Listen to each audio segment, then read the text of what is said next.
시작하겠습니다. 시작하시기 전에 기도드리겠습니다. 하나님 아버지 감사합니다. 오늘도 주님께서 아버지 이전에 아버지 저희를 아버지 이곳에 인도하여서 아버지 이곳에서 예배드리게 하심에 감사합니다. 하나님 아버지 하나님께서 그 신실하심과 하나님의 그 위대한 아버지 하나님의 그 놀라운 계획이 우리가 흐트림 없이 하나님의 앞에서 그 하나님의 계획 안에서 아버지 살아갈 수 있게 도와주시옵소서. 하나님 아버지께 아버지 고백하며 찬양드리며 말씀을 드릴 때 하나님 아버지 이 말씀이 이 찬양 드릴 때 우리 마음이 활짝 열고 그 마음이 활짝 연 상태에서 하나님의 말씀이 들어갔을 때 아버지 그 말씀이 아버지 흩어지는 게 아니라 아버지 하나님 안에서 내 삶이 변화되고 내 삶이 바뀌는 아버지 시간이 될 수 있게 도와주시옵소서.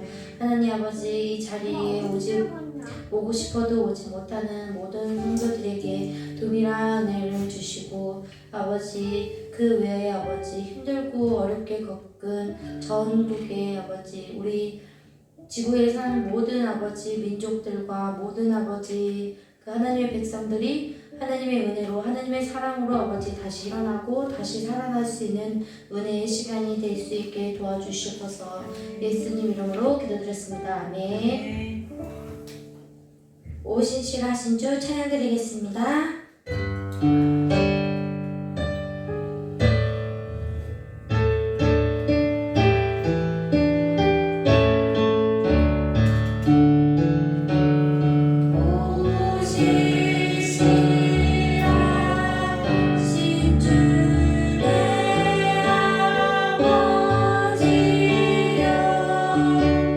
늘 함께 계시니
보니까 좀 뭐라고 하지? 하나님을 좀 덜 찾게 되나? 약간 하나님을 더 멀어졌나? 약간 그런 생각이 가끔 들 때가 있더라고요.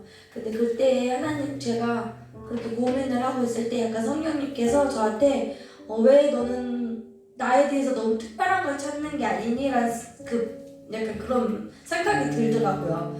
일상에서 내가 삶을 사면서 내가 힘들거나 힘들지 않거나 그냥 평탄한 길을 가고 있는 이 동안에도 하나님은 항상 저와 함께 하시고 하나님은 항상 저와 같이 동행하고 있는데 왜 내가 하나님을 느끼지 못할까 싶은 생각이 들면서 고민을 하고 있는데 이제 어떤 자매가 저한테 그런 얘기를 하더라고요.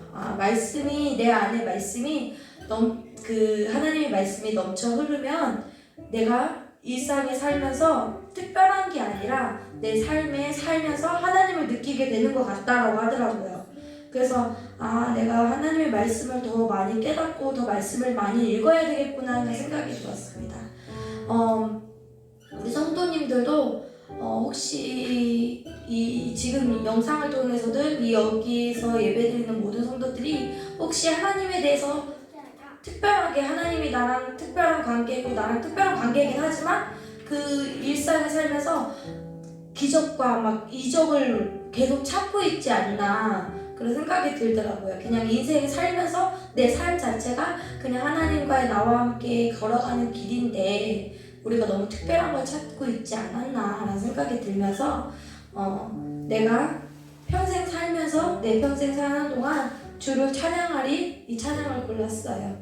우리 모든 성도들이 특별한 게 아니라 그냥 하나님과 나의 아빠와 진짜 아빠의 딸과의 관계, 아빠와 아들의 관계처럼 그냥 아무렇지 않게 같이 있는 거라고 생각합니다. 내 평생 사는 동안 찬양 드리겠습니다. 아멘.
가는지 한번 기도로 묵상하며 하나님의 말씀을 사모하면서 기다리는 우리 성도들이 기도가 되길 원합니다. 기도드리겠습니다. 하나님 감사합니다.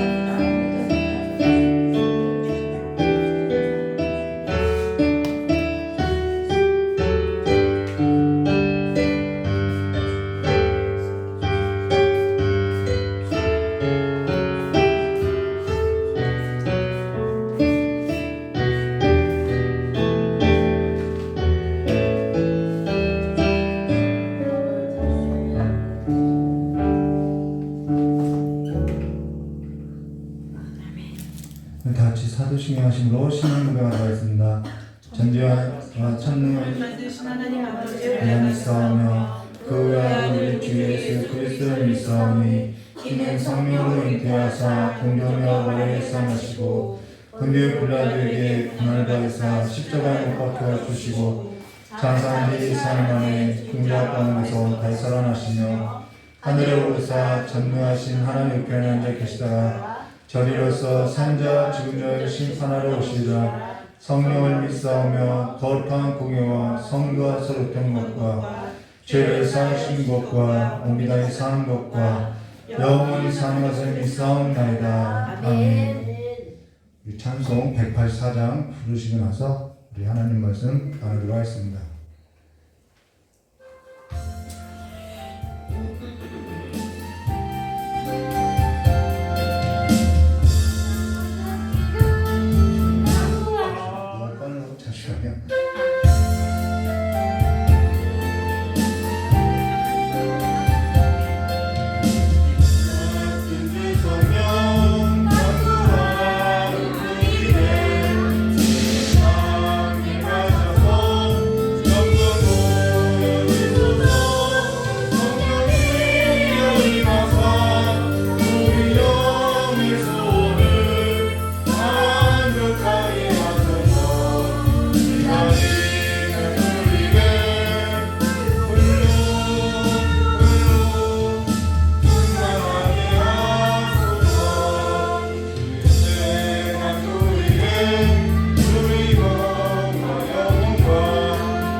기도하도록 하겠습니다. 고맙고 감사하신 하나님의 아버지, 오늘도 하나님의 말씀 앞에 섰사오니 이 말씀이 이미 그리스도 예수 안에서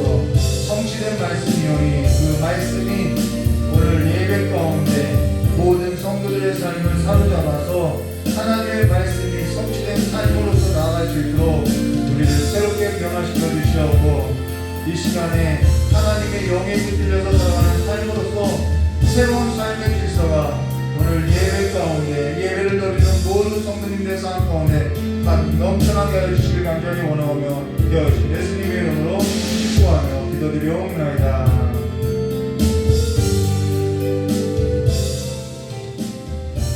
조신 하나님 아버지, 그리스도 예수 안에서 성취된 이 모든 말씀이 우리의 삶 가운데 실제적이고 실제 역사가 되어서 우리가 세상의 영에 붙들려서 살아가는 것이 아니라 하나님의 영에 붙들리고 하나님의 말씀, 이루어진 하나님의 사실에 대하여 붙들려서 살아가는 삶이 될 수 있도록 주님께서 붙들어 주시길 간절히 원하오며 기어오신 예수님의 이름으로 기도드리옵나이다.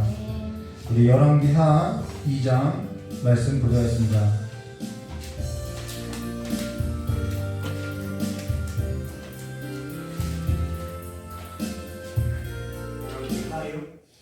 열왕기하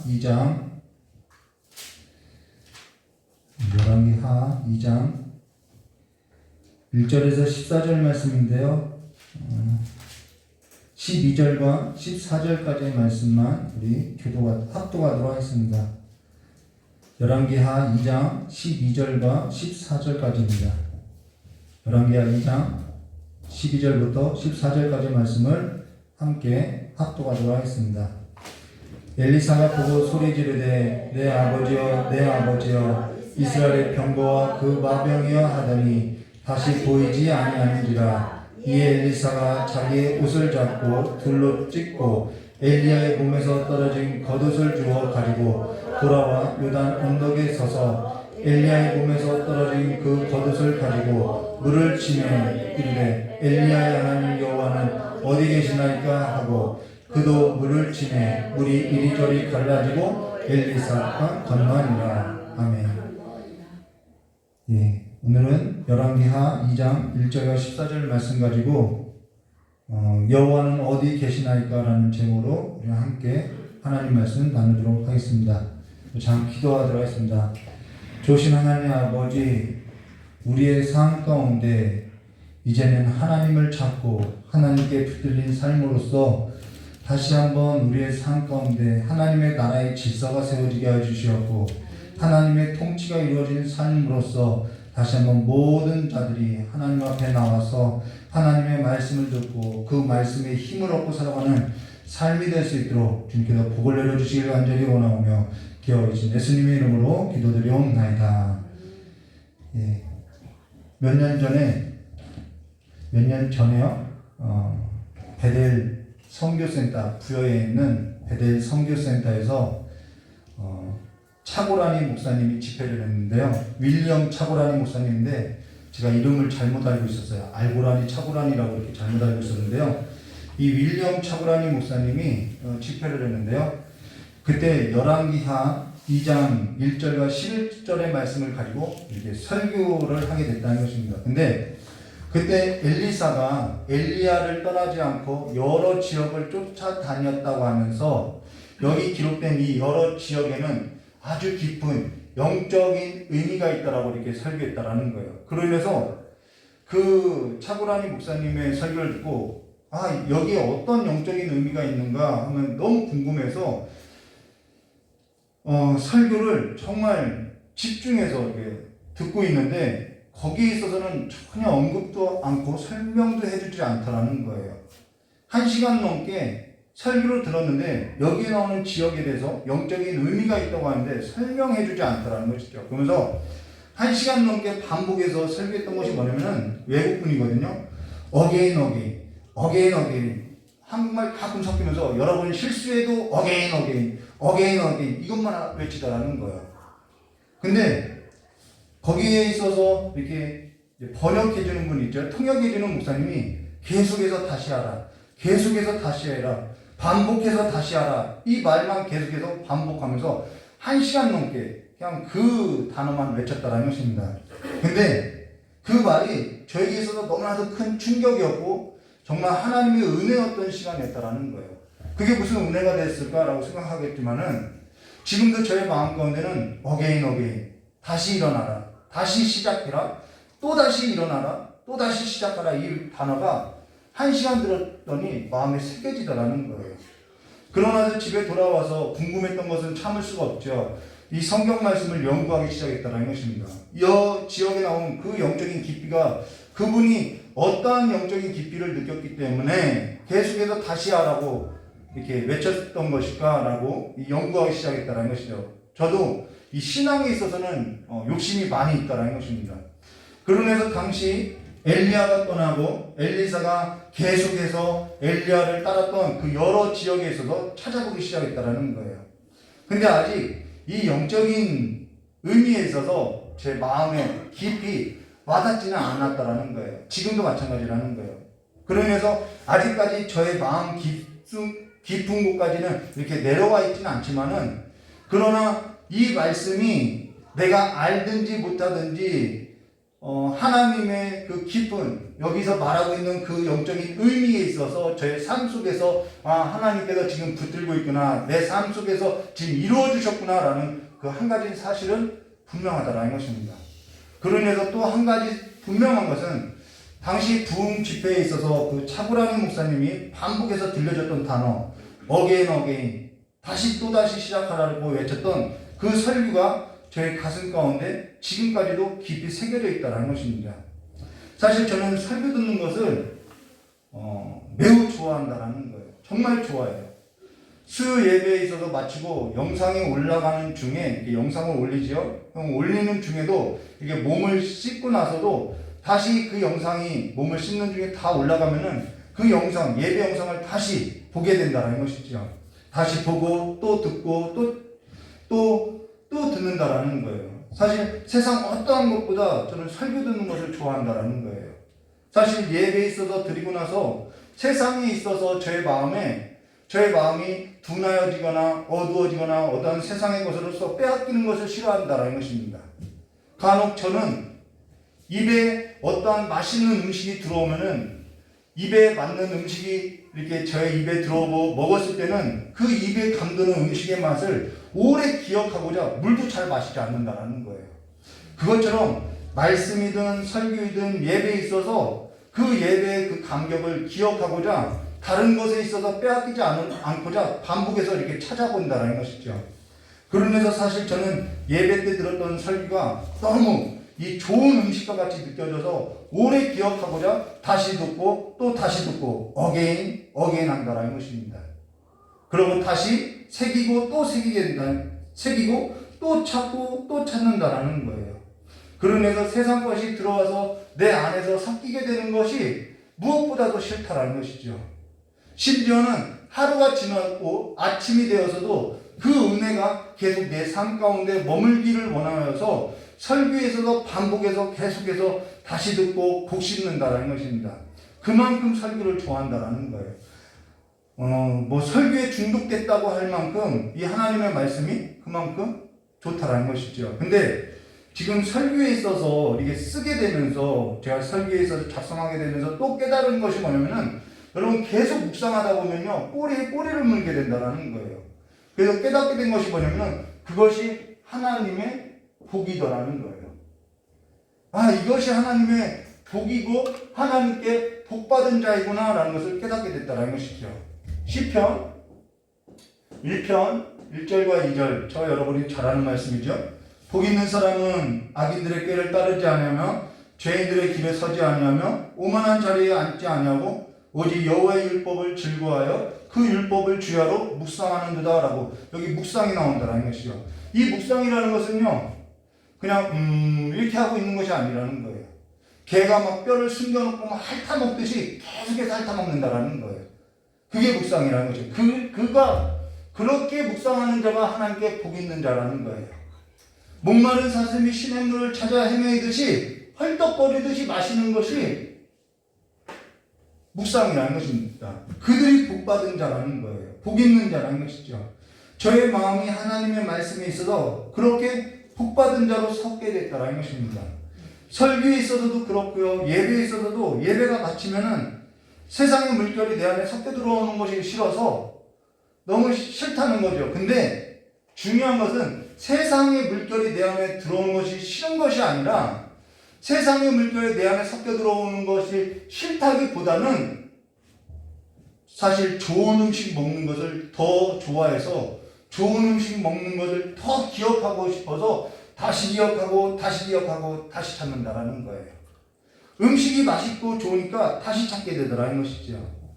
그런 의미에서 제 마음에 더러운 음식보다는 좋은 음식에 있어서 기억하고 싶고, 그리고 또 기억하고 싶고 또 기억하고 싶어서 하게 된 것이, 그렇게 돼서 내가 하나님께 복 있는 자구나, 복 받은 자가 되었구나 라는 사실을 깨닫게 됐다는 것입니다. 사실 저에게는 오늘 저와 여러분이 모두가 하나님께로 복 받은 자라고 알고 있어요. 저와 여러분이 오늘 하나님께로부터 복 받은 자로 부름을 받았다는 것을 알고 있다는 것입니다. 근데 그렇게 하나님께 복 있는 자로, 복 받은 자로 불렸다면은 그와 같은 자로서 되어지길 소망한다라는 거예요. 그와 같이 하나님의 말씀에 있어서 좋은 양식에 있어서 묵상되어지는 자로서 자라나길 바란다는 것이죠. 오늘 장로님이 요즘 말씀 묵상을 참 이렇게 하고 있어요. 말씀이 재밌다라고 이야기하는 거예요. 그게 복받을 마음이라는 것입니다. 많은 사람이 하나님께 복 있는 자로 불렸으나 사실 복 있는 자가 되어서 좋은 음식에, 양질의 음식에 맛보고 살아가는 그러한 자는 사실 많지 않다라는 거예요. 모든 자가 하나님께 복 받은 자로 불렀어요. 근데 모든 사람이 하나님께 복 받은 자로서 좋은 걸 먹고 마시고 살아가는 사람은 그렇게 많지 않다라는 거예요. 한국교회가 하나님의 말씀에 있어서 강조하고 강조해도 그렇게 복 있는 자로서 우리가 부름을 받았다고 해도 사실 말씀에서 그렇게 많이 먹고 하나님의 말씀을 묵상하고 살아가느냐, 그러한 사람은 그렇게 많지 않다라는 것이죠.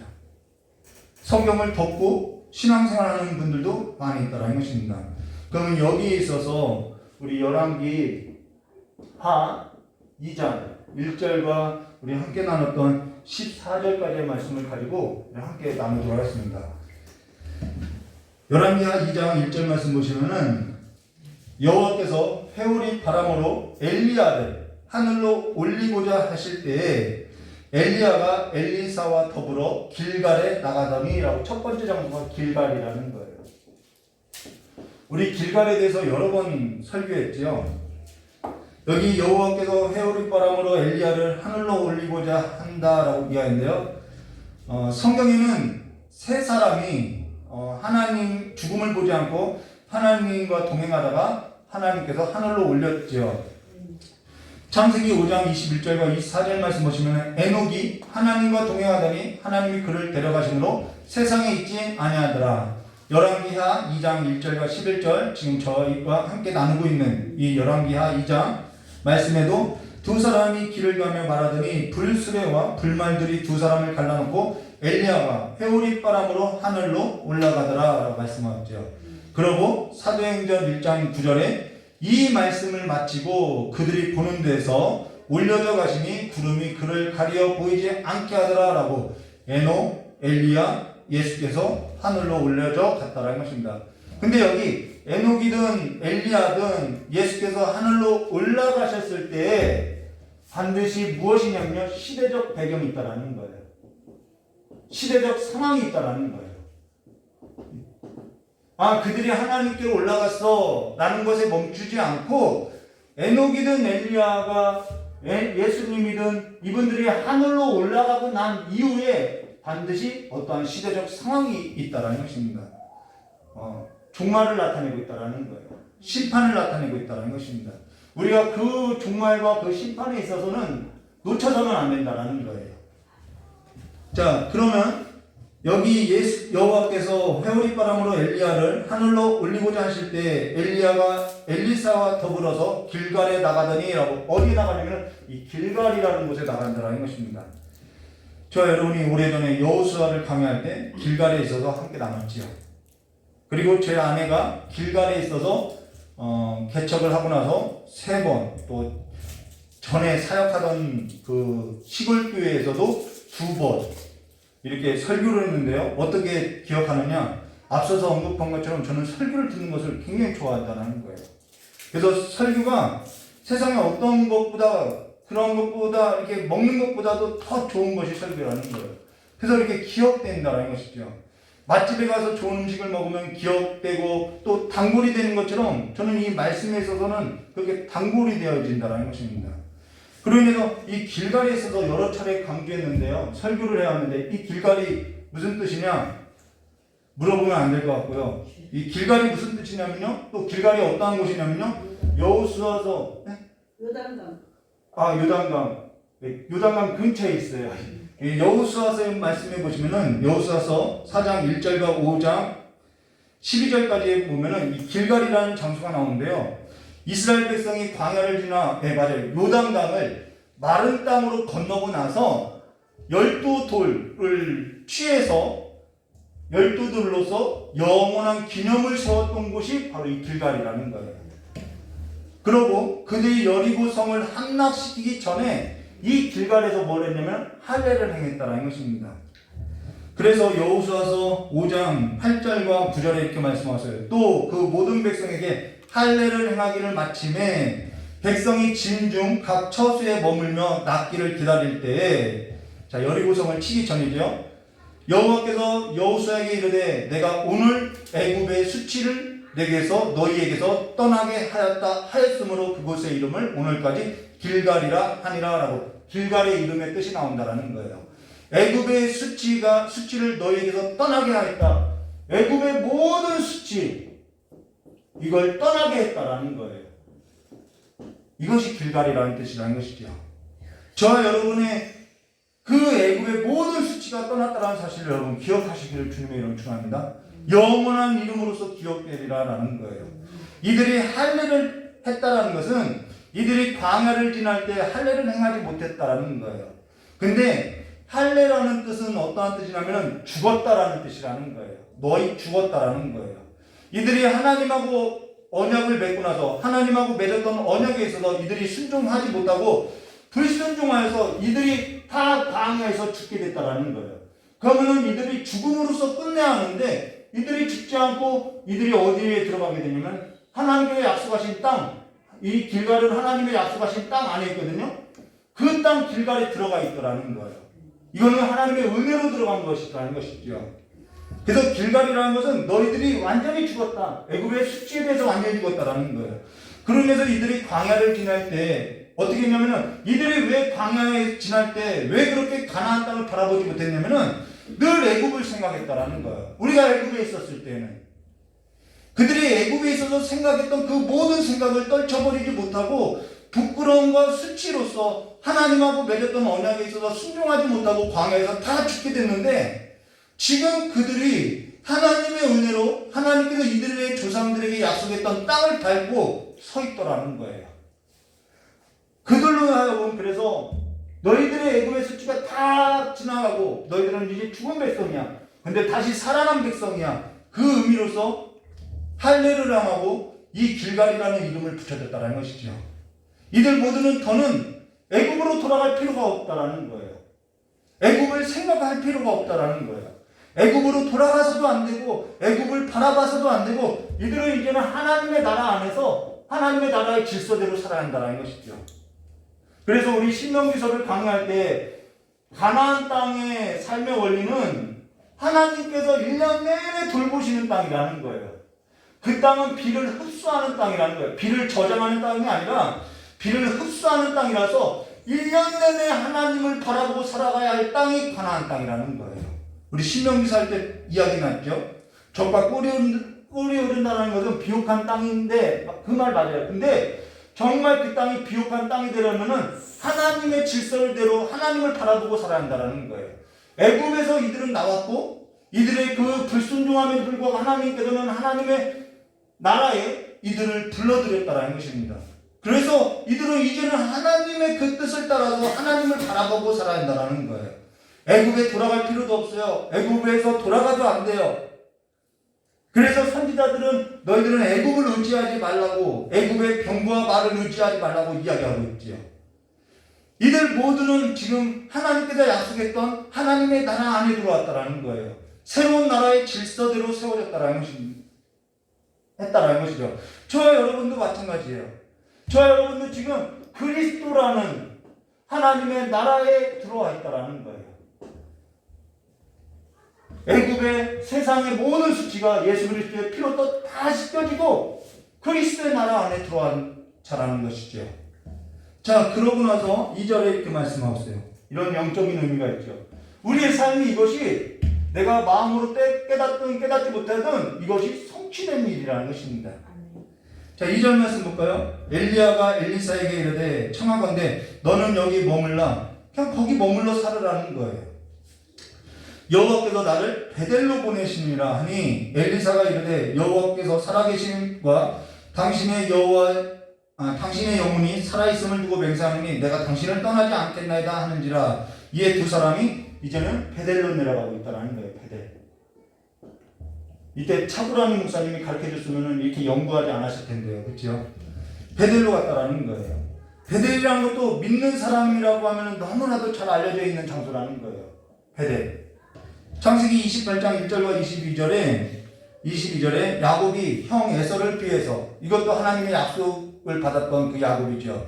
그 야곱이 형 에서를 피하여 그 밧단아란에 있는 외삼촌 라반의 집에 갈 때 한 곳에 이르러서 돌을 가져다가 베개로 삼고 거기 누워서 자는데 꿈의 사닥다리가 땅 위에 섰는데 그 꼭대기가 하늘에 닿았고 하나님의 사자들이 오르락내리락 하더라는 거예요.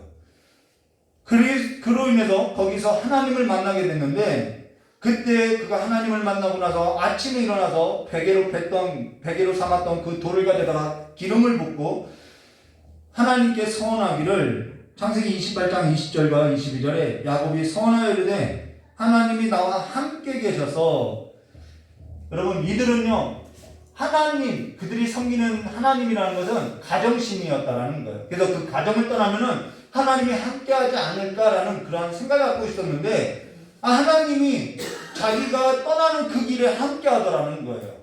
그래서 하나님이 여기 나와 함께하시구나라는 것을 알게 됐다는 것이죠. 그래서 하나님이 나와 함께 계셔서 내가 가는 이 길에 나를 지키시고 먹을 떡과 입을 옷을 주시어 내가 평안히 아버지의 집으로 돌아가게 하시오면 여호와께서 나의 하나님이 되실 것이요. 원래 하나님은 하나님인데 이런 조금 어설픈 서약을 하고 있다는 것이죠. 내가 기둥으로 세운 이 돌이 하나님의 집이 될 것이요 하나님께서 내게 주신 모든 것의 10분의 1을 내가 반드시 하나님께 드리겠나이다 하였더라라고 어설프지만은 그가 하나님을 경험하고 나서 하나님께 서약을 하게 됐다는 것입니다. 맹세하게 됐다는 거예요. 근데 야곱은요 이 맹세에 있어서 지키지 않아요.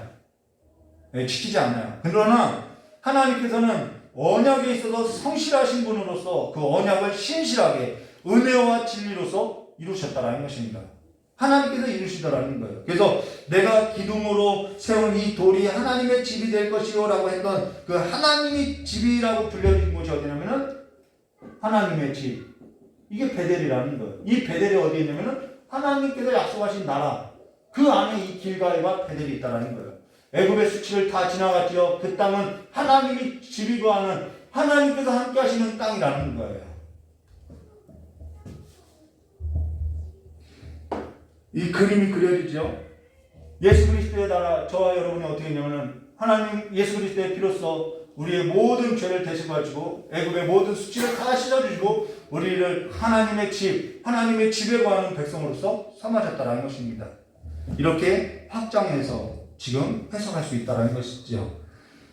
근데 여기 애굽의 수치가 너에게서 떠나게 하였다. 그리고 내가 기둥으로 세운 이 돌이 하나님의 집이 될 것이다. 이 두 가지 의미가 있다는 것입니다.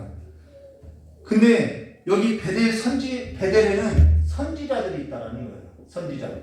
선지자를 길러내는 곳이 있다는 것입니다.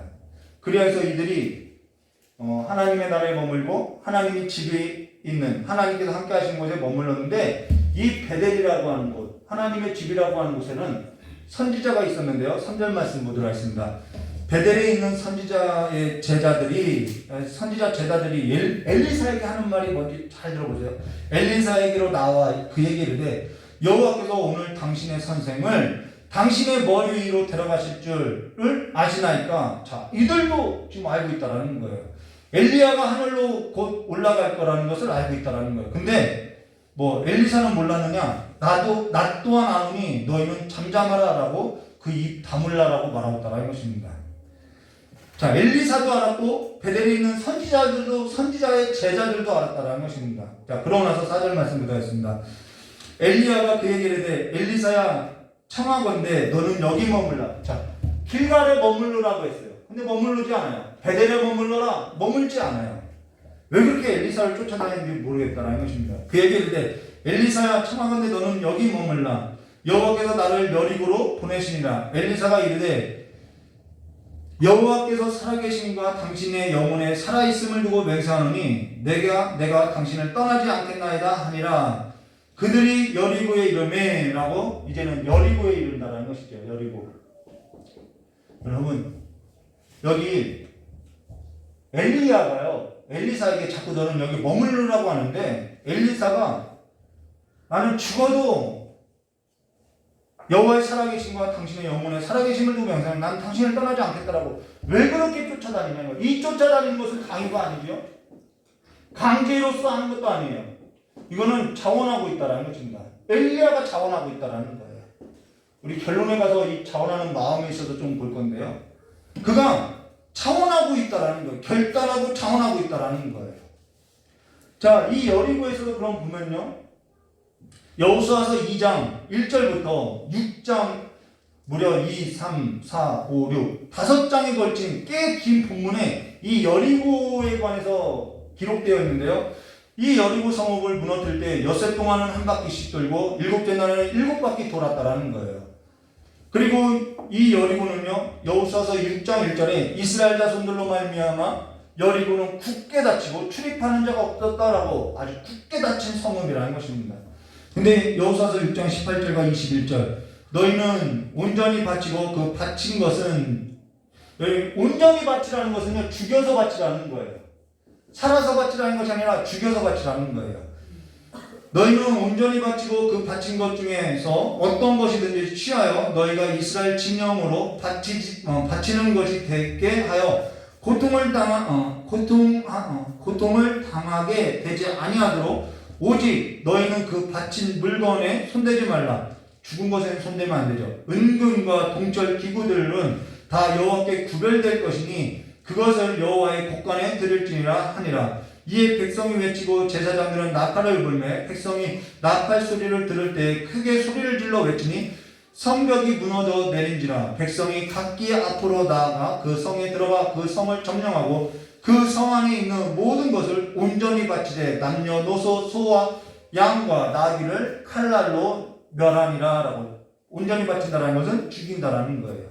자, 이렇게 세 지역 이제 요단이 남았죠. 요단은 이제 함께 걷는 거죠. 이 길갈 지도가 이렇게 쓰면은 여기 길갈 베델 건너서 이제 여리고 이제 요단을 또 걷는 거가 되겠죠.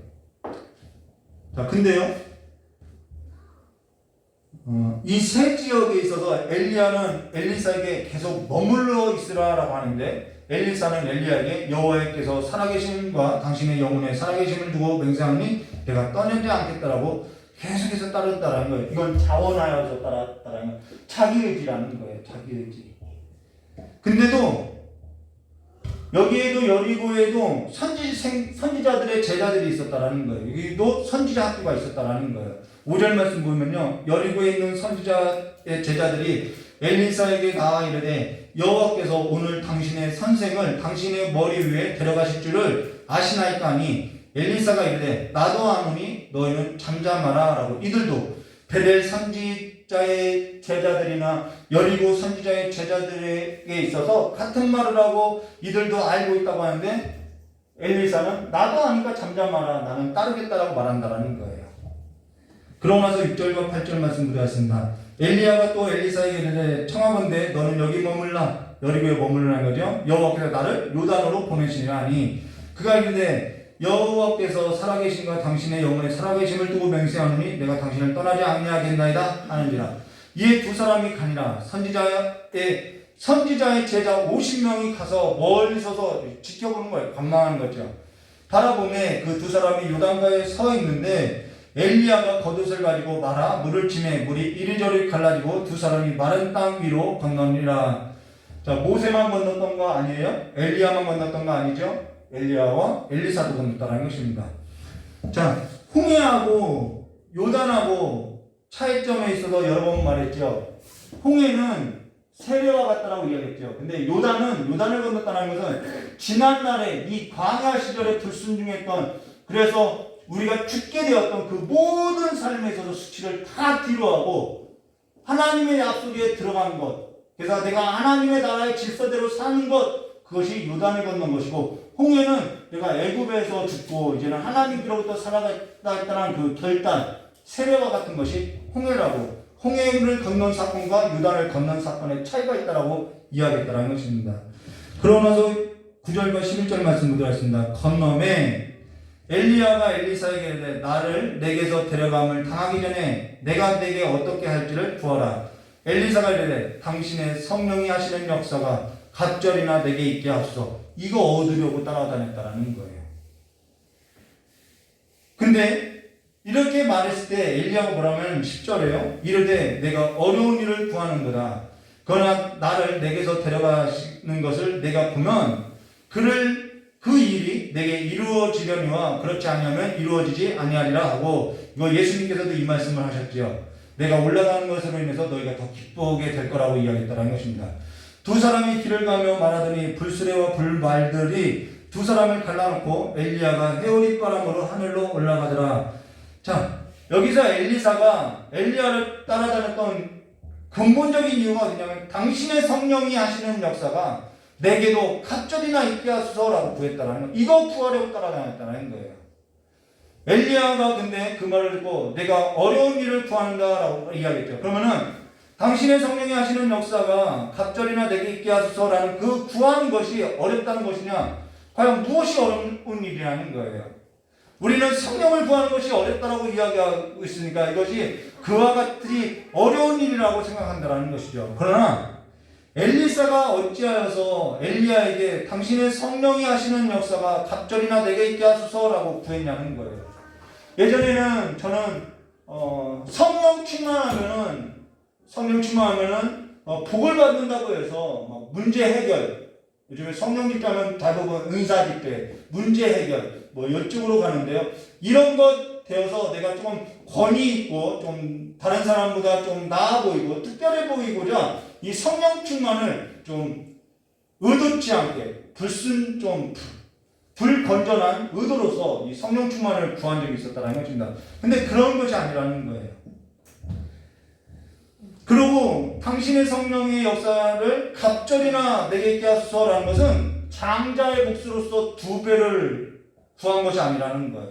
어떤 분은 이게 장자가 2배의 몫을 얻는다고 해서 그렇게 해석하는데요. 그런 의미가 아니라는 거예요. 엘리야가 엘리사에게 장자의 몫으로서 내가 2배를 얻고 싶다라고 구했다고 하면은 엘리야가 엘리사에게 내가 어려운 것을 구하는다라고 그렇게 말을 할 필요가 없다라는 거예요. 여기서 우선 우리가 알아야 할 것은 이 엘리사가 왜 2배의 몫을 구했냐면요. 그거는 엘리야하고 엘리사가 만나게 된 그 계기부터 우리가 그 시대적 상황부터 조금 엿보한다는 것입니다. 이 엘리야하고 이 엘리사가 만나게 된 그 시대가 어떠했냐면요. 우선은 그리고 엘리야가 엘리사에게 기름을 부었는데 그 기름 부었던 것은 하나님께서 엘리야를 통해서 그 엘리사를 택했다라는 거예요. 엘리야가 택한 것이 아니라 하나님께서 엘리사를 택했다라는 거예요. 이게 중요하다라는 거예요. 엘리야가 택한 것이 아니라 하나님이 택했다라는 것입니다. 그러면은 어떠한 상황이었기 때문에 하나님은 엘리사를 택했냐는 것이죠. 열왕기상 18장 1절과 46절 보면은 저와 여러분이 잘 아는 엘리야하고 바알 선지자 450명이 갈멜산에서 어떤 신이 진짜 신이라는 대결이 있었다는 것입니다. 그 일로 인해서 이스라엘의 왕, 지금의 왕도 같죠. 아합의 아내, 자기 아내였던 그 이세벨이 엘리야를 죽이려고 칼을 시퍼렇게 갈고 있었다는 거예요. 그게 시대적 상황이에요. 그러고 그 엘리야가 그 이세벨을 피해서 도망하다가 내가 죽기를 구하였는데 하나님께서는 그를 죽이지 않으냐고 호렙산으로 끌고 갔다는 것입니다. 거기서 하나님께서는 엘리야를 만나고 나서 하나님께서는 세 사람에게 기름을 부으라고 한다라는 거예요. 그 세 사람이 누구냐면은 하사엘에게 기름을 부어 아람 왕이 되게 하고 라고 이야기하고, nim시의 아들 예후에게 기름을 부어 이스라엘의 왕이 되게 하고. 자, 아람 왕과 이스라엘의 왕이 나와요. 그 다음 아벨무홀라 사밧의 아들 엘리사에게 기름을 부어 그를 선지자로 세우라고 했다라는 거예요. 이거는 엘리사가 자기를 죽기를 원했는데, 이거는 이 세 사람이 하나님의 어떠한 역사로서 일을 하게 될 것을 보여주고 있다는 거예요. 그게 뭐냐면, 이 시대는 아합이 완전히 이 우상 숭배에 빠져 있고요. 이때 당시 이세벨이 이 엘리야 일로 말미암아 바알 선지자들, 자기 선지자를 죽인 일로 인해서 선지자들, 하나님의 사람을 잡아서 죽이고자 할 때라는 거예요. 하나님을 믿는 일이 그렇게 쉬운 일이 아니었다라는 거예요. 그래서 하나님께서 이 아합의 가정을 멸하고, 하나님께서는 또 아람 민족, 이방 민족을 택하여서 이스라엘을 심판하고자 하고 있다라는 거예요. 그리고 그 일에 있어서 선지자 엘리야를 기름 부어서 하나님의 선지자로서 활동하게 하고자 한다는 것입니다. 이 세계가 하나님의 역사에 계획이 있었다라는 거예요. 그러면은 하나님께서는 엘리야를 불러 올리고 나서 엘리사를 통해서 어떠한 일을 하려고 하느냐, 그 시대적 상황이 뭐냐면은 아람을 통해서 북이스라엘을 심판하고자 하고, 또 북이스라엘 왕 예후를 택하여서 아합의 집안을 완전히 진멸하고자 한다는 것이죠. 그래서 실제로 그렇게 이 예후를 통해서 우상을 섬겼던 아합의 집안이 완전히 이 예후를 통해서 망하게 되었다는 것이죠. 하나님께서 앞으로 이 세상에 있어서 이 세 사람을 통해서 어떻게 역사를 이끌어갈 것인지 그 시대적 상황이 나온다는 거예요. 자, 그로 인해서 열왕기상 19장 19절과 21절 말씀 보시면은, 우리가 앞서서 이 엘리사하고 엘리야의 만남을 보면요, 엘리야가 거기서 떠나 사밧의 아들 엘리사를 만나니 그가 12겨리수를 앞세우고 밭을 가는데, 12겨리수는 부자였다라는 거예요. 자기는 12째 겨리수와 함께 있더라. 엘리야가 그리로 건너가서 겉옷을 그 위에 던지니 그가 술을 버리고 엘리야에게로 달려가서 이르되, 청하건대 나를 내 부모와 입맞추게 하소서. 이거 부모하고 결별하게 해소서 라는 거예요. 그런 후에 내가 당신을 따르겠나이다. 엘리야가 그에게 이르되, 돌아가라. 내가 내게 어떻게 행하였느냐 하니라 라고. 여기서 내가 내게 어떻게 행하였느냐, 이 말은 내가 너에게 어떻게 했니? 이 말이라는 거예요. 이 말은 내가 너에게 뭐라고 했니? 내가 너한테 뭐 나 따라오라고 했니? 난 그냥 거듭 건졌는데 하나님이 너 기름 부으라고 해서 기름 부었는데 그건 네가 알아서 할 거야. 네가 알아서 결정할 일이야 라고 했다라는 거예요. 내가 널 뭐 강제로 따라오라고 했니? 강요했니? 이게 아니라는 거예요. 그래서 21절에 엘리사가 그를 떠나 돌아가서 한 겨리수를 가져다가, 이게 엘리야의 결단이죠, 가져다가 잡고 수의 기구를 불살라 그 고기를 삶아 백성에게 주어 먹게 하고 일어나 엘리야를 따르며 수종들더라라고. 이 엘리사의 행동을 가만 보면요, 퇴로를 만들어 놓지 않았다라는 거예요. 다시 돌아갈 곳을 만들어 놓지 않았다라는 거예요. 여기 엘리사가 그를 떠나 돌아가서 한 겨리수를 가져다가 잡고 소의 기구를 다 불살랐어요. 고기는 자기 그 겨리수를 잡아서 그 고기는 삶아가지고 백성들에게 다 나눠줘서 먹게 했어요. 그리고 그러면 자기에게 남은 건 뭐가 있어요? 아무것도 없어요. 자기가 돌아갈 곳을 만들어 놓지 않았다라는 거예요. 그리고 엘리야만 따랐다라는 것입니다. 어떤 것도 남겨두지 않았어요. 어떤 여지도 남겨두지 않냐고 돌아갈 곳도 세워두지 않았다라는 거예요. 길갈의 의미가 뭐라고요? 애굽의 수치가 지나가니라. 애굽과 완전히 결별한 삶이라는 거예요. 애굽으로 돌아갈 여지를 남겨두지 않았다라는 거예요. 여기 그가 살아야 했던 곳은, 이 엘리사는 아벨무홀라라는 지역의 사람인데, 이 아벨무홀라라는 것은 이사갈 지파에 속한 성읍으로서의 행정도시예요. 큰 도시예요. 근데 그 아벨무홀라라는 뜻이 뭐냐면 춤의 평원이라는 거예요. 춤의 평원. 이곳은 포도 농사로서 굉장히 부유한 동네예요. 그 부유한 동네에서 그는 부자로 살았어요. 그런데 부자로 살았으니까 얼마든지 돌아갈 여지가 있는데 그 여지를 남겨두지 않았다라는 거예요. 포도 수확 때가 되면은 이들은 모여서 축제를 해요. 아벨몰라, 춤의 평원, 그게 행정도시로서, 수도로서, 이사갈 지파의 수도로서 이제 포도 농사를 지면은 사람들이 몰려 들어와요. 포도 수확 되면은. 그러면 노래와 춤과 막 그 축제와 막 그 유흥이 이곳에서 일어난다라는 거예요. 근데 엘리사가요, 한 겨리수를 가져다 잡고 수의 기구를 불살라서 그 고기를 삶아서 백성에게 다 주워 먹게 하고 일어나서 엘리야를 따르는 수중들어라는 것은 그 모든 것에 있어서 나는 뒤를 돌아보지 않고 그냥 다시 돌아갈 곳에 있어서 그냥 테러를 만들어 놓지 않고 완전히 차단하고 따르겠다라는 거예요. 여기에 강요가 있었나요? 강제가 있었나요? 엘리야도 엘리사에게 뭐라고 하면은 내가 뭐라고 했니? 너가 알아서 해 라고 했다라는 거예요. 엘리야를 따르기를 결정하고 다시 돌아가기를 만들어 놓지 않고 그냥 따랐다라는 것입니다. 부모에게 입맞췄다라는 것은 완전히 부모하고도 작별했다라는 거예요. 길갈이 어떤 곳이냐고요? 애굽의 수치가 너에게서 떠나갔다라는 거예요. 자, 열왕기서는 왕들의 역사라고 이야기했죠. 이스라엘이 이들의 왕인데 이들이 왕을 구하고 나서 솔로몬 때의 왕이 됐어요. 솔로몬이 왕이 되고 부하게 됐어요. 근데 솔로몬이 왕이 되고 나서 열왕기서가 시작되면서 열왕기상 3장 1절에 뭐라고 하면은 솔로몬이 어디에 가요? 애굽 왕에게 가요. 애굽에서 떠나왔던 이들이 애굽으로 가는 거예요. 솔로몬이 애굽 왕 바로와 더불어 혼인 관계를 맺어 이거 하나님이 하지 말라는 거죠. 그의 딸을 맞이하고 다윗성에 데려다가 두고 자기 왕궁과 여호와의 성전과 예루살렘 주위의 성의 공사를 끝나기를 기다리라. 애굽은 더 이상 바라볼 것도 아니고 찾아보아서도 안 되고 돌아갈 것도 아닌데 돌아가더라는 거예요.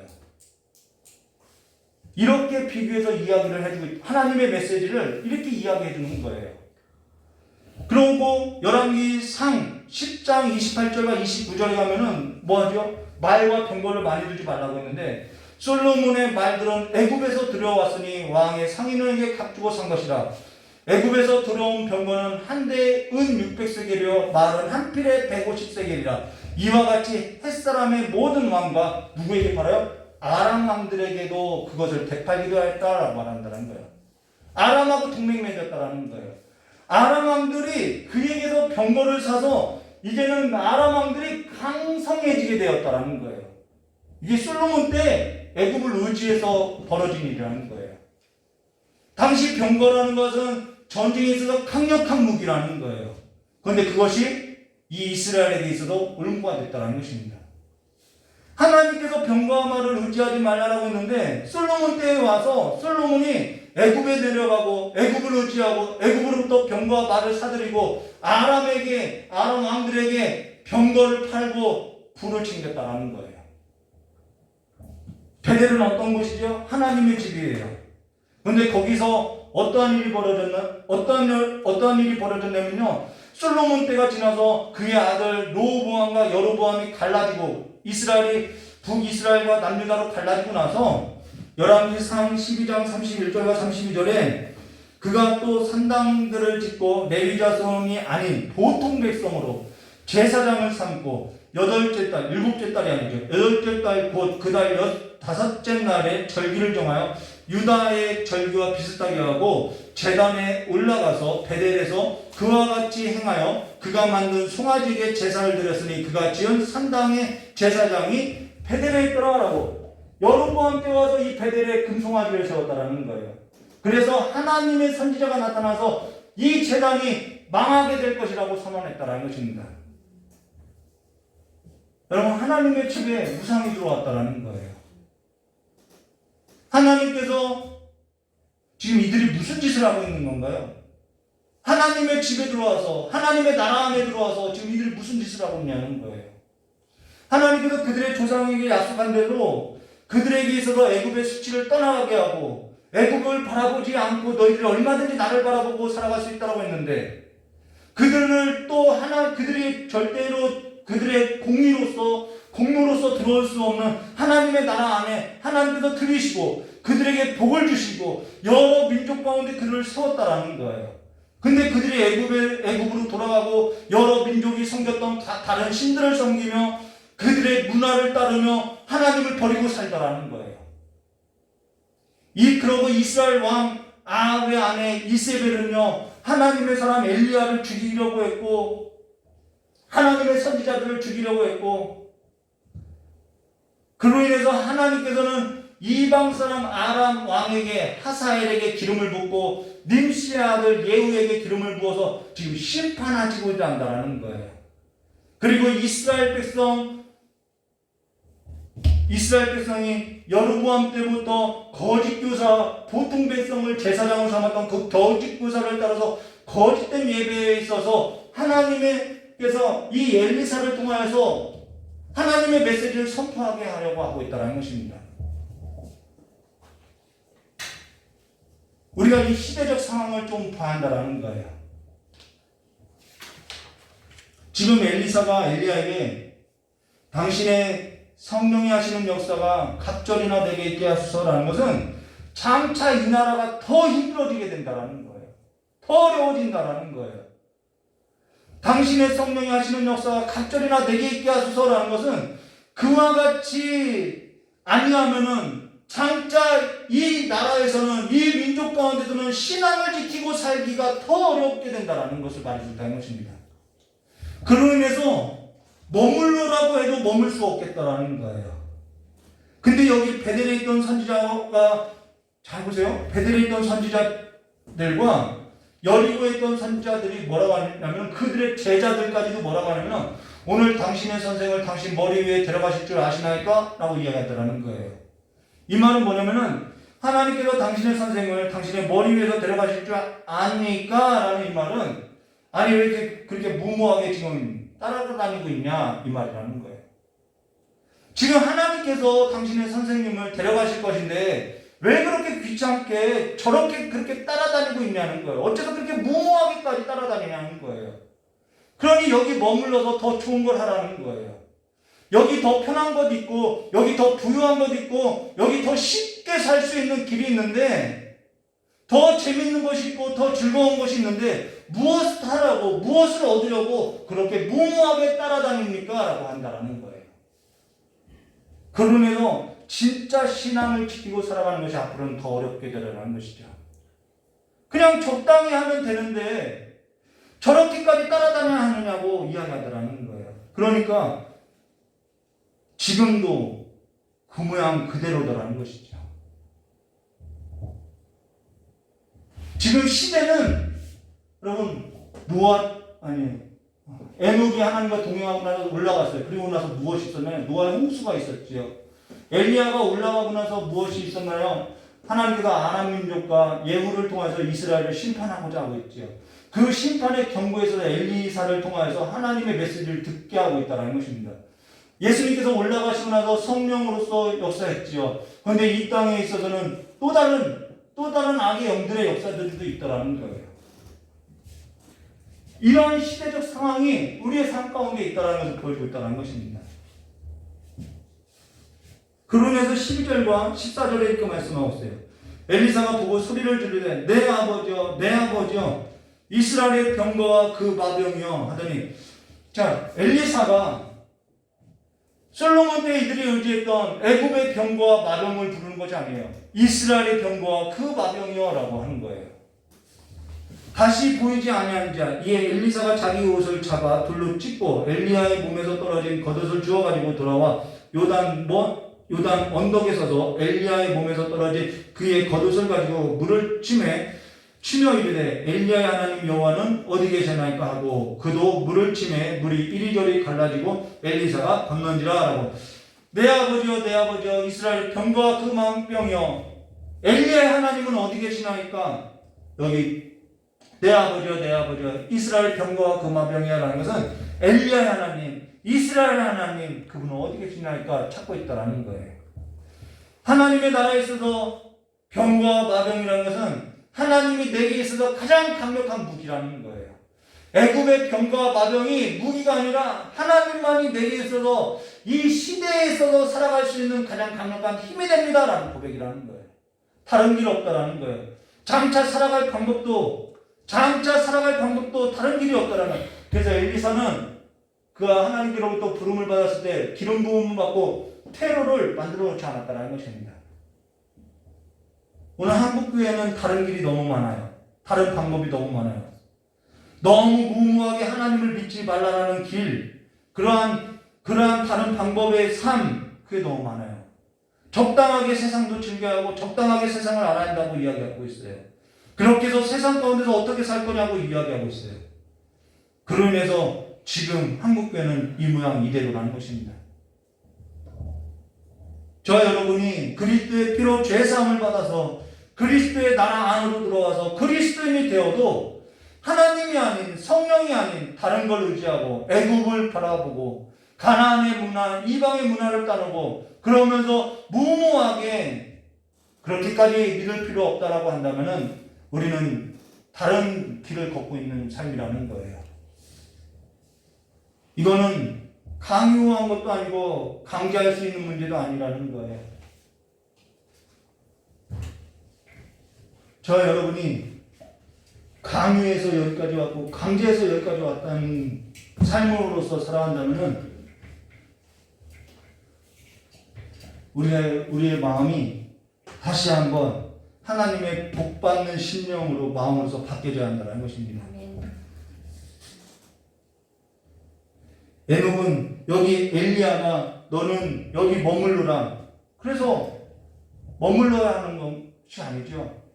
여기 신앙생활할 때 내가 하나님께 부름을 받았어요. 내가 목회자가 됐어요. 근데 그냥 적당히 해. 이런 말이요. 이런 시험이요. 가장 많이 있어요. 선지자의 제자들도 그래요. 선지자들도 그래요. 무모하게 그렇게 따라갈 필요가 뭐가 있어.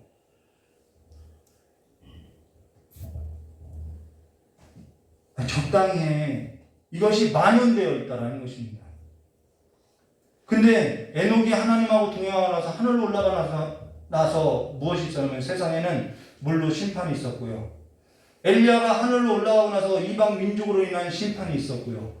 예수께서 하늘로 올라가고 나서 자기 백성에게 성령을 선물로 주고 장차 불로 심판할 것에 있어서 경고하고 있다는 것이죠.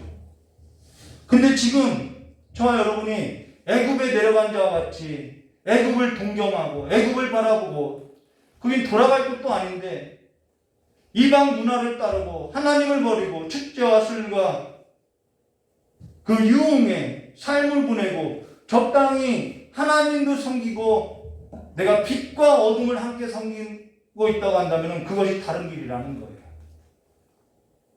알아서 엘리야가 엘리사에게 그러죠. 선지자들은 여기 머물러 있어. 좋은 길 있어. 편한 길 있어. 엘리야도 그래요. 너가 알아서 해. 너가 선택하는 거지 내가 선택하는 문제 아니야. 우리에게도 똑같다라는 거예요. 우리가 알아서 할 일이라는 것이죠. 우리가 자원하는 마음이 어떠한 마음인지 보아한다는 것입니다. 지금 하나님께서는요, 세상에 군주를 일으키고 있고요.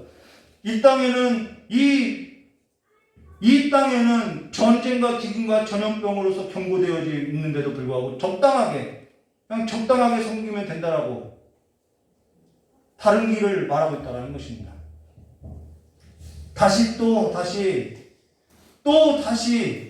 계속해서 하나님께서 부르신 삶에서 다시 돌아올 곳을 두지 마시고 다시 일어나서 주와 함께 살아가는 백성으로서 주와 함께 동행하는 삶으로서 주께서 하늘로 올라가면서 우리에게 성령을 주신 그 성령을 따라서 살아가는, 그래서 지금도 그 성령께서 예수와 함께 했던 그 성령께서 오늘 저 여러분에게 있어서 그 역사하는 것이 갑절이 되어지는 삶으로서 일어나서 주와 동행하시는 삶이 되시기를 주님의 이름으로 축원합니다. 아멘. 이 삶이 없으면 안 된다는 거예요.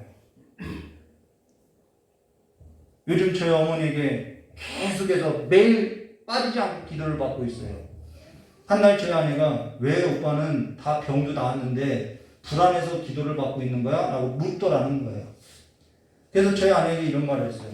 나는 우리 엄마한테, 우리 어머니에게 병 고침 받으려고 기도를 받는 것이 아니라 이제는 우리 어머니와 함께 역사했던 그 성령 하나님을 갑절로 받고 싶어서 내가 우리 어머니가 떠나고 나면은 내가 그 어머니와 함께 하셨던 그 성령님의 역사를 갑절로 받고 싶어서, 물려받고 싶어서 시도 때도 없이 기도받고 있다라고 이야기했다라는 거예요. 누가 시킨 것도 아니에요. 하나님께서 저에게 기름 부어주시고 저의 마음 가운데 들려주신 그 음성을 따라서 그냥 그렇게 기도받고 있다는 것입니다. 지금 장차 신앙에 있어서 지키면서 산다는 것은요, 지금보다도 더 어려울 거라는 거예요. 그냥 적당히 머물러 있었던 그들과 같이 살면 된다라고 그들은 이야기할 거라는 거예요. 그러나 저는 저희 자녀들이요, 저희 자손들이요, 저와 함께 했던 교회가요, 장차 신앙을 지키는 일에서도 게을리지 않고 세속화에 물들지 않고 성령으로 살아가길 소망한다는 것입니다. 목회자가 어느 때 가장 고통스럽고 괴롭냐? 목회를 한 10년 하니까요, 처음에는 성도들이 떠나는 것이 괴로웠어요. 근데 성도들이 떠나는 것이 괴로웠던 것이 아니라 성도가 주를 따르지 아니할 때, 주를 따르고 자라나지 않을 때가 더 고통스럽고 괴롭다라는 거예요. 오늘 또 다시 일어나시고 주를 따르는 믿음에서도 권능을 받으시고 거듭난 성도로서 일어나시기를 주님의 이름으로 축원합니다.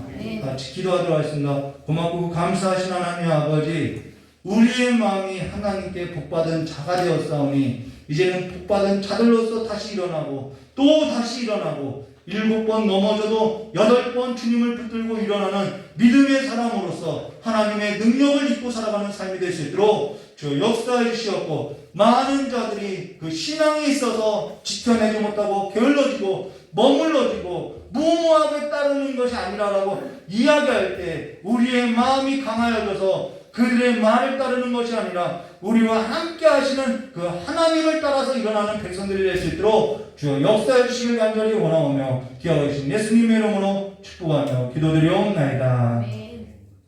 5월 달에는요, 가정의 달을 맞아서 모든 성도님들의 가정에 신방하도록 하겠습니다. 기도로 준비해 주시고요, 각 가정에게 주실 은혜의 말씀을 사모하며 기도하시기를 주님의 이름으로 축원합니다. 우리 찬송 부르고 기도하도록 하겠습니다.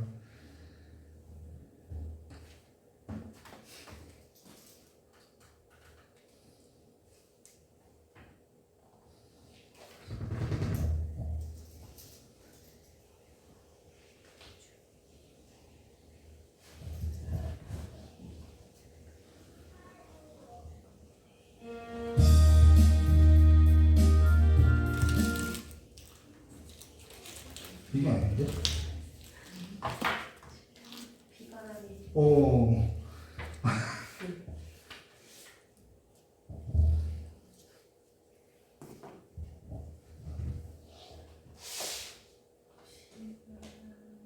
이건가?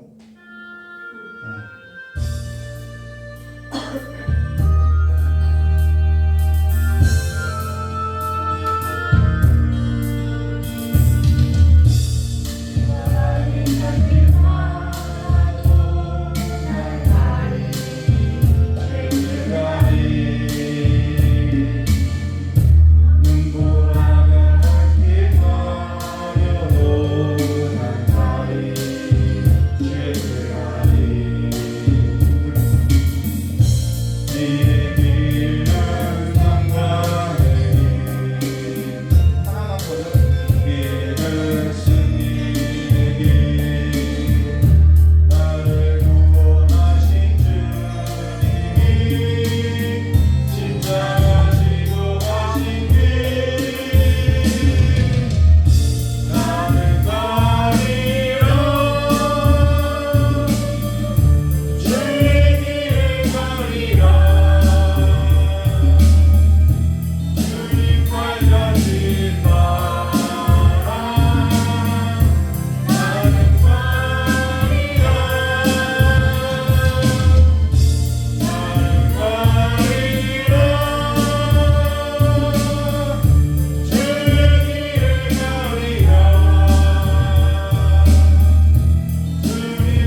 역사해 주시옵소서.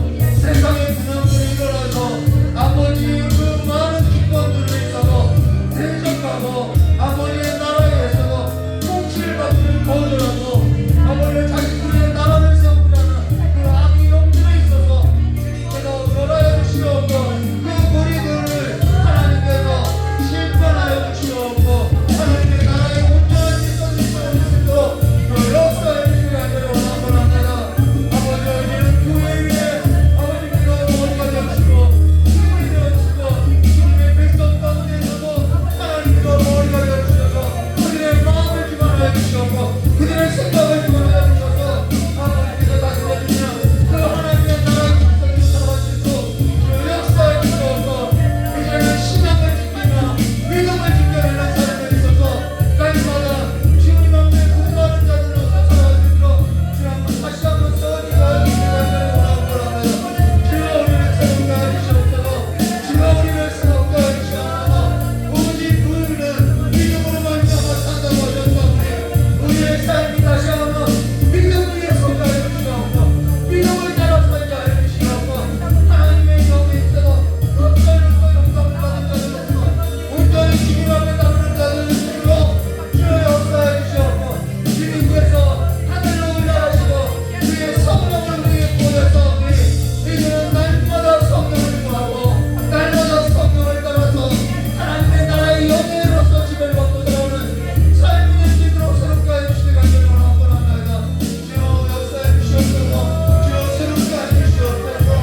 우리의 마음이 하나님의 말씀에 있어서 청중하고 헐떡이를 받으려서 복받은 자들로서 날마다 살아가시도록 주여 역사해 주시옵고 하나님께서 이미 기록하여주는 이 약속의 말씀들 하나님께서 이미 우리에게 주신 이 은혜의 말씀들이 있어서 이제는 성령 하나님께서 눈을 열어주셔서 하나님께서 우리에게 은혜로 주신 것들에 있어서 놓치고 살아가는 자들이 아니라 하나님께서 우리에게 주신 그 은혜의 말씀에 있어서 아버지가 날마다 하나님의 은혜와 진리의 말씀에 있어서 먹고 누리고 맛보고 살아가는 삶이 될 수 있도록 저 역사해 주시기 간절히 원합니다.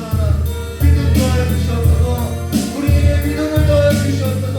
하나님의 말씀에 있어서 믿는 믿음을 더하여 주시기 간절히 원하오며 이 아버지 예수님의 이름으로 축복하며 기도드리옵나이다.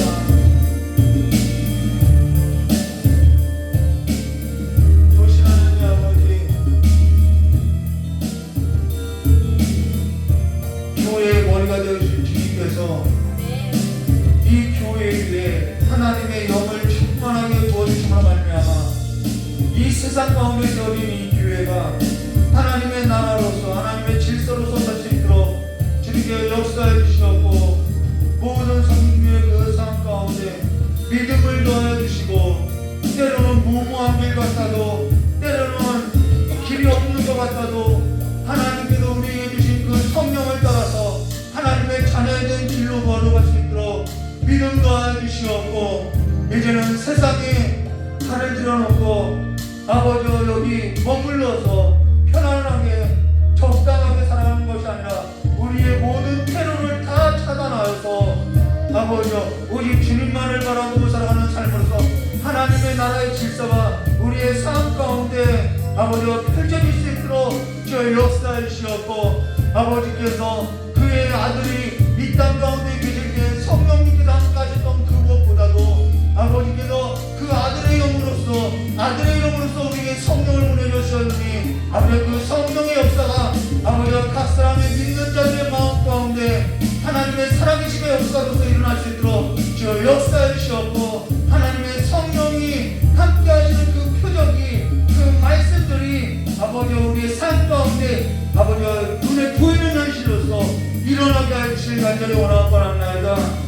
살아계신 하나님이 어디 계시느냐고 엘리야 하나님이 어디 계시냐고 외쳤던 그 엘리사의 기도가 오늘 하나님을 믿고 살아가는 사람들에게 예수 그리스도와 함께했던 그 하나님이 어디 계시냐고 외치는 아버지의 그런 부르짖음으로써 새롭게 변화가 되게 하시길 간절히 원하오며 예수님의 이름으로 축복하며 기도드리옵나이다.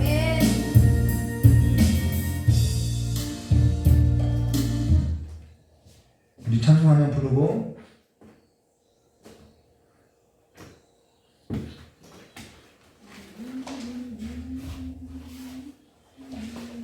우리 이경진 목사님 나오셔서 마무리 기도 해드리겠습니다.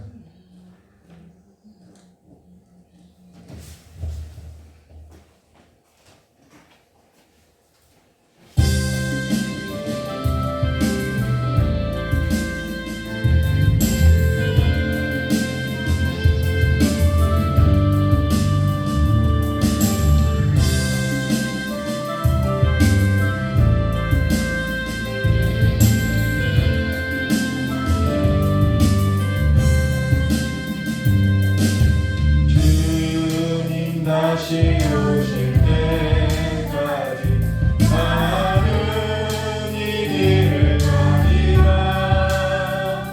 좁은 길 나의 십자가 지고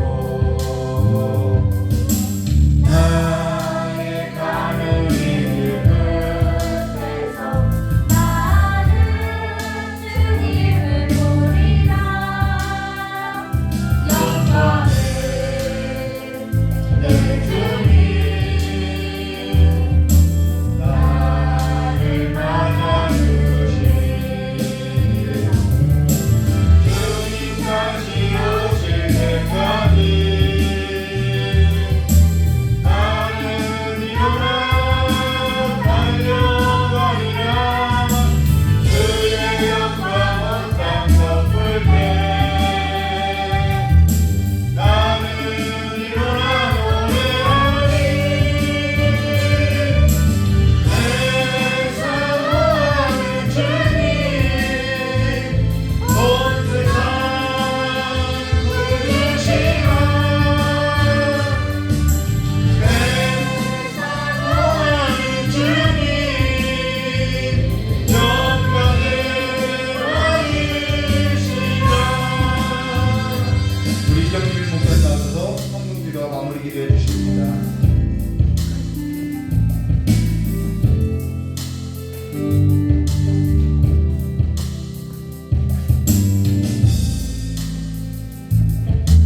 같이 드려 성금 위해서 기도하겠습니다. 하나님 앞에 예물을 드린 손길이 있습니다. 마음이 있습니다. 삶이 있습니다. 아버지, 이 시간에 주 앞에 나와 시간으로 또한 찬양으로 아버지께서 우리에게 주시는 은혜들을 감사하는 아버지와 귀한 아버지와 손길들이 있습니다. 이 모든 것이 하나님 앞에 받으실 만하고 하나님이 기뻐하실 만한 귀한 예물이 될 수 있도록 이 예물 가운데 긍휼히 주셔서 아버지 하늘의 그 복이 이 땅에서 살아가는 나그네의 삶 동안 모든 변에 있어서 삶의 일생 동안에 아버지께서 주시는 복으로 이 세상을 살며 누리며 또 하나님의 나라의 복음을 증거하는 삶을 살 수 있는 복을 허락하여 주시옵소서. 하나님 아버지 예물과 또 하나님 아버지 우리의 몸과 마음을 주께서 예물로 받으셔서 우리 모두의 삶 가운데 하늘의 놀라운 복으로 축복하여 주셔서 세상을 향해 발을 딛고 살지만 하늘의 복으로 살아가는 하나님의 존귀한 자들로서 언제 어디서 무엇을 하든지 누구를 만나든지 무슨 일을 당하든지 하나님의 복으로 하나님의 말씀으로 아버지의 삶 가운데 매일같이 승리를 거두는 하나님의 귀하고 복된 자녀들이 될 수 있도록 주님 두 손으로 축복하여 주시기를 간절히 원하오며 거룩하고 존귀하신 예수님의 이름으로 감사하며 기도드리옵나이다. 아멘. 오늘 예배드리면서요, 여러분 계백장군 아시나요? 계백장군 생각이 났어요. 그 계백장군이 마지막 황산벌 전투에 나갈 때, 그래서 여기 대단에서 논산마다 보면 황산벌이 있잖아요. 그 황산벌 전투에 나갈 때 제일 먼저 했던 일이 무엇이냐면 자기 칼로 자기 부인과 자기 자녀를 다 죽이고 갔어요. 왜요? 그럼 그게 무슨 얘기일까요? 그 싸움은 자기가 죽음을 각오한 싸움이라는 거예요. 그리고 이제 백제가 패망하던 시기에 황산벌 전투가 있었기 때문에 이 싸움을 어떻게 보면 계백장군 내가 질 수도 있겠다. 왜냐면 백제에서는 아주 소수의 군사들이 결사대 죽기를 각오한 군대를 끌고 나갔던 거고, 신라에서는 아주 많은 군사들이 쳐들어왔어요. 수적으로도 밀리는 싸움이었어요. 그리고 나라가 패망하는데 군인들이 기강이 있었겠어요? 그래서 어쨌든 그 일을 하고 갔어요. 네, 죽기를 각오하고 갔다는 거죠. 하나님을 믿는 일이 어떻게 보면 쉬운데 어떻게 보면 어려워요. 그런데 우리가 이 땅을 살아갈 때도 죽기 살기로 하면 못할 게 뭐 있어라고 세상 사람들이 얘기하죠. 그것처럼 하나님께서 우리 앞과 주님만을 위해서 죽기를 각오하면 하나님 반드시 우리를 살리는 일이 삶 가운데 경험되어진다는 거예요. 순교를 얘기하는 것이 아니에요. 순교 귀하죠. 그러나 그 순교도 아무나 할 수 있는 일이 아니에요. 우리는 늘 어디에서 죽는, 우리가 죽어야 할 장소는 어디냐? 오늘 하나님께서 나를 세우신 삶의 자리라는 거예요. 네. 저도 이제 생활이라는 것이 있잖아요. 저의 삶이 있잖아요. 저의 삶이 있는데 예전에 제가 하나님 안에서 다듬어지지 않았을 때 같았으면 저도 막 이렇게 잔소리도 하고 막 했었을 거예요. 그런데 주님 앞에 죽어지는 은혜가 있으니 내가 뭐라고 얘기하지 않아도 사람들이 사는 일들이 벌어지더라는 거예요. 여러분 죽기를 두려워하지 않는 담대한 믿음 있으시기를 주님의 이름으로 축복합니다. 우리 뭐 재산 털어서 어디에 기부하고 이것이 대단한 믿음이 아니고요. 오늘 하루 내 삶에서 내 심기를 불편하게 만들고 내 뜻을 거스르고 나의 뜻과 맞지 않는 어떠한 상황이나 문제나 사람과의 관계 가운데 있을 때 내가 한번 하나님 앞에 참고 넘기는 것, 이것이 하나님 앞에서 죽어지는 거라는 거예요. 내가 죽어질 때 하나님께서 나를 통해 일하실 수 있어요. 저와 여러분의 삶을 통해서 그 일들이 충만하게 있으시기를 주님의 이름으로 축복합니다. 네, 죽어지는 은혜가 가장 큰 은혜예요. 네, 내가 처음에는 일을 악물고 참고요, 악으로 참고요, 깡으로 참고요. 그러다가 조금 믿음이 자라면 주님 이러면서 참고요. 근데 그 참는 훈련이 주님 안에서 되다 보면은 어느 순간 나도 모르게 그것이 그냥 넘어가질 만큼의 넉넉한 믿음의 그릇으로 바뀌어 있는 것을 여러분들이 삶 가운데 경험하게 되실 거예요. 네, 그래서 일상의 삶에서 하나님을 향하여 주님을 위해서 죽는 것은 순교가 별것 아니에요. 순교가 별것 아니에요. 내가 한마디 할 수 있는 건 한 번 참는 것, 그것이 순교예요. 네, 내가 한마디 하고 내가 화를 한번 퍼럭 낼 수 있어요. 그 내가 화를 퍼럭 내도 상대방이 꼼짝도 못할 상황이 맞아요. 너무 워낙에 잘못해가지고 내가 화를 내도 저 사람이 달게 받을 걸 내가 알지만 그럼에도 불구하고 주님을 위해서 한번 참는 것, 그것이 주를 위해 죽는 것이라는 것을 기억하시고 삶 가운데 주님을 위하여 날마다 죽으시고 시시때때로 죽으시고 상황마다 죽으시고 문제 앞에 죽으셔서 주님께서 여러분들을 통해 사는 역사가 일어나시기를 주님의 이름으로 축복합니다. 기도하고 금요일에 마치도록 하겠습니다.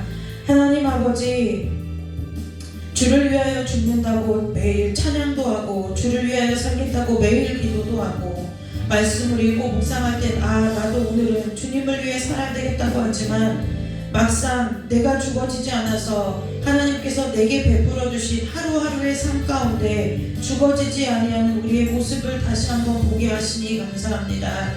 하나님 아버지, 주를 위하여 죽는 은혜가 우리 가운데 충만하게 있도록 역사하여 주옵소서.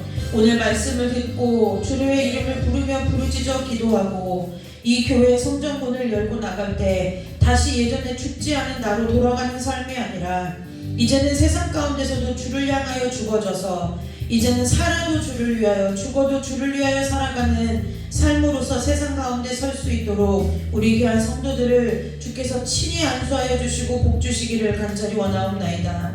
그래서 처음엔 내가 지는 것 같고 처음엔 내가 불리한 것 같고 처음엔 내가 불이익을 당하는 것 같아 보여도 마침내 하나님의 때가 이르를 때 최후의 승리를 얻는 하나님이 보상해 주시고 하나님이 갚아주시고 하나님이 보응해 주시고 하나님이 상급을 주시는 그 최후의 승리를 바라볼 수 있는 믿음을 우리 귀한 성도들에게 허락하여 주시고 그 최후의 승리를 향하여 인내로서 내 삶 앞에 당한 경주를 끝까지 끝마치는 귀한 믿음의 싸움을 선하게 그리고 죽기까지 힘써 싸우는 담대한 믿음을 우리 귀한 성도들에게 주께서 날마다 시시때때로 부어주시기를 간절히 원하오며 또한 이 땅에서 살아가는 모든 삶 가운데 아버지 내 삶으로 나의 힘으로 나의 능으로 살아가는 것이 아니라 내가 두 발로 세상을 딛고 살되 하늘의 능력으로 하본 하나님 아버지의 마음으로 하나님께서 주신 생명의 말씀으로 세상을 이기며 살아가는 귀한 성도들이 될 수 있도록 주께서 두 손 들어 축복하여 주시기를 간절히 원하오며 거룩하시고 존귀하시며 우리의 힘이 되시고 능이 되시고 방패와 산성이 되시는 거룩하신 예수 그리스도의 이름으로 감사하며 축복하며 기도드리옵나이다. 아멘. 하나님께 영광의 박수 올리고 그 예배 마칩니다.